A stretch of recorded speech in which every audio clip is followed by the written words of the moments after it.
آدھے لیڈر تو اس لیے ناراض ہو جاؤ کہ ہمارا نام نہیں چھپا. MLA صاحب کے پاس آ جائے کہ ہمارا اخبار میں نام نہیں ہے. اور یہاں نبی علیہ السلام کیا سمجھا رہے ہیں؟ یہ کام ہو گیا نام میں کیا رکھا ہے.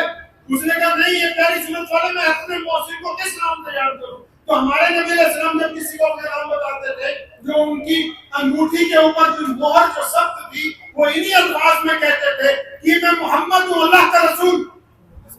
جب نبی علیہ السلام نے یہ بات کہی تو اس غلام نے نبی علیہ السلام کے ہاتھ پکڑ لیے. فرمایا یا رسول اللہ صلی اللہ علیہ وسلم میرا مالک جو آپ کا دشمن ہے امیہ سچ کہتا ہے. اور بھائی کیا سچ کہتا ہے؟ وہ لوگوں کو کہتا پھرتا ہے کہ محمد علیہ السلام سے مت ملنا. ارے بھائی کیوں نہ ملے؟ ارے وہ یہ کہتا ہے لوگوں کو کہ اگر محمد سے مل لو گے تو پھر محمد کے ہی ہو جاؤ. سبحان اللہ. اور اس نے کہا یا رسول اللہ صلی اللہ علیہ وسلم آپ نے تو میرے پر احسان کیا مجھے کلمہ بھی پڑھائے. ادھر بیت اللہ کے باہر خانہ کعبہ کے باہر ایک بندہ پریشان پھر رہا ہے.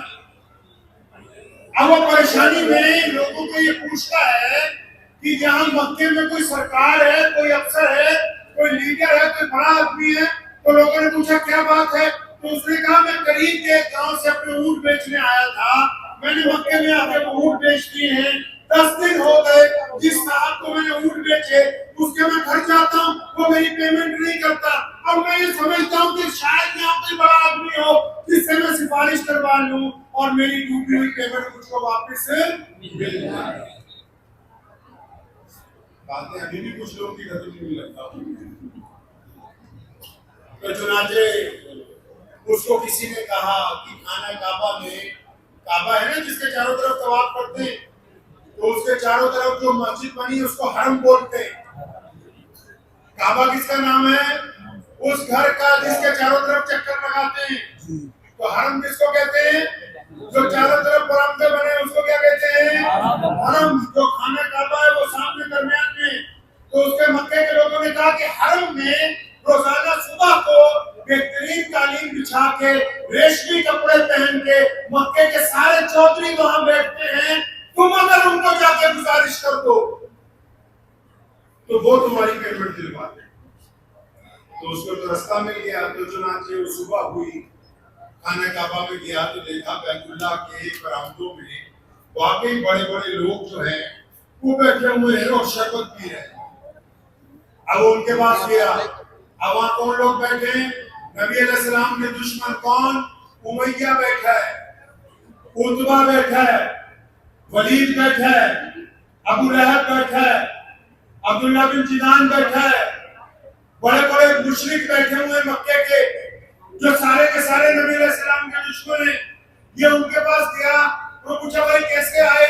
جو کہا جی میں اونٹ بیچنے آیا تھا, میں نے اونٹ بیچے, جو بندے نے خریدے وہ پیمنٹ نہیں دیتا. تو امیہ جو بڑا بدماش تھا اس دور کا اس نے حیرت سے پوچھا ارے ایسا کون ہے مکے میں ہمارے علاوہ جس نے تمہاری پیمنٹ روک لی ہے؟ اس نے بولا مین تو ہم ہی سارے ہیں, اس کے پیسے کس نے مار لیے؟ کیونکہ خود وہ ٹھگ تھا تو اس نے کہا کہ صبح صبح آمدنی ہو جائے گی, اس کی بڑی پیمنٹ نکلوائیں گے, آپ اس کو دیں گے, آپ کو دیں گے. اب جب اس نے امیہ نے اس بندے سے یہ پوچھا کہ بھائی تمہارے پیسے کس نے مارے, تو نام بتاؤ. تو اس نے کہا جی میرے پیسے تو ابو جہل نے مار دیے. اب جب ابو جہل کا نام آیا تو امیہ بھی ہنسنے لگا. کیوں؟ وہ ان کا بادشاہ ہے, ان کا سرگنا ہے. امیہ بھی اسی کے متحد ہے, عتبہ بھی, ولید بھی. وہ سارے ہنسنے لگے زور زور سے. یہ بندہ بڑا پریشان ہوا کہ یار میں نے تو ان کو بتایا کہ جس بندے نے میرے پیسے مار لیے, میں نے اس کا نام بتایا, یہ مجھ سے مذاق کر رہے. تو امیہ جو تھا نبی علیہ السلام کا بدترین دشمن تھا, سیدنا بلال حبشی کا مالک تھا, بلال اسی کے غلام تھے. تو اس کے دماغ میں ایک شرارت آئی. کیا شرارت آئی؟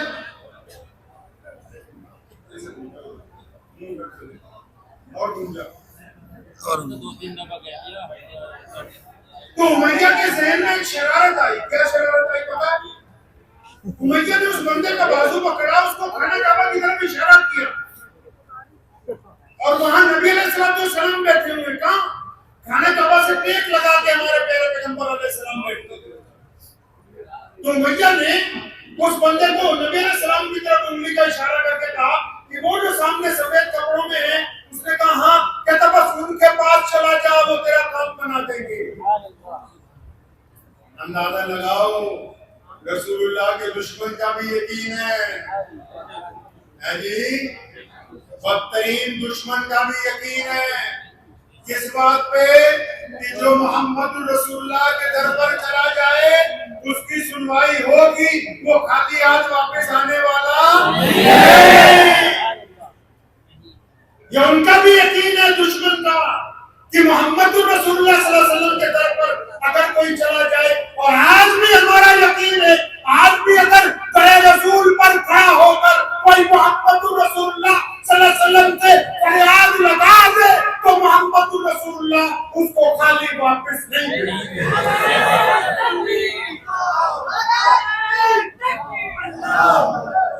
تو امیہ نے نبی علیہ السلام کی طرف اشارہ کیا۔ کیوں اشارہ کیا؟ آپ سنو اشارہ کیوں کیا؟ کیونکہ امیہ نبی علیہ السلام کا دشمن ہے۔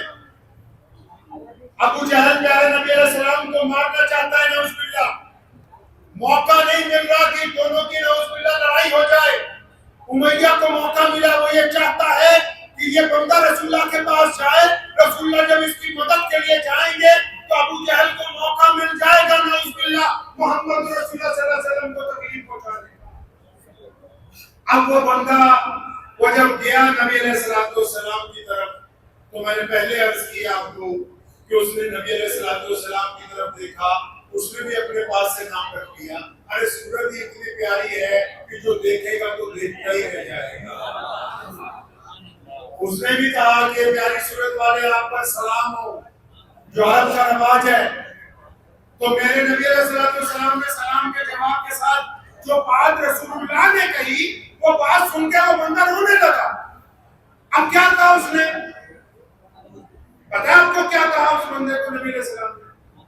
فوٹو اتنی ضروری نہیں ہے، میں جتنی باتیں آپ سے ضروری کر رہا ہوں، اور اللہ کی قسم ساری کی ساری دل سے کر رہا ہوں۔ اگر یہ سن کے بھی ہمارا دل نہیں پڑتا نا، پھر یہ تصویریں رہ جائیں گی، کوئی کام نہیں آنے جنت میں، نہ قبر میں کام آنے والی۔ اب اس بندے نے نبی علیہ السلام نے جب سلام کیا تو اللہ کے نبی نے آگے سے کیا کہا پتا آپ کو؟ آپ کو پتا کسی کو؟ نہیں پتا نا؟ آپ پوچھو کیوں نہیں پتا؟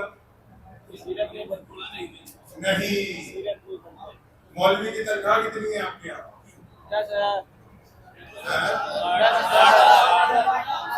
زیادہ ہے؟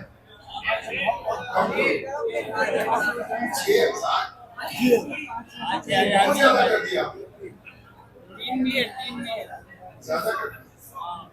ایمرجنسی صاحب میرے ایک دوست ہیں، ہم دونوں 5-6 لوگ تھے پنجاب کے مولوی بھی کام کرنے کا موقع ملا مزدور کی چیئرمینی میں، تو میں نے کہا مولویوں کی تنخواہ بڑھاتے ہیں، تو کہنے لگے نہیں یار عثمان بھائی 6-7 ہزار ٹھیک ہے، تو میں نے کہا نہیں یار 20 ہزار ٹھیک ہے، تو کہنے لگے نہیں یار 7 ہزار ٹھیک ہے۔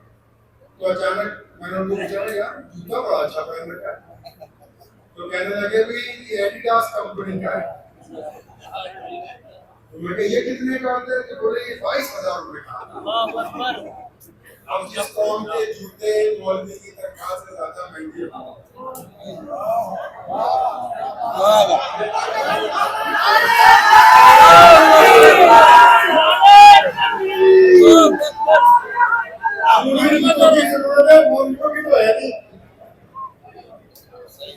اگر وہ آپ کی مسجد کا امام آپ کی طرف سے خود کفیل ہو جائے آپ کی طرف سے، اور آپ اس کو حدیث کی کتابیں لا لا کے وہ روزانہ سیرت النبی علیہ السلام کا ایک باب پڑھے گا اور آپ کو بتا دے۔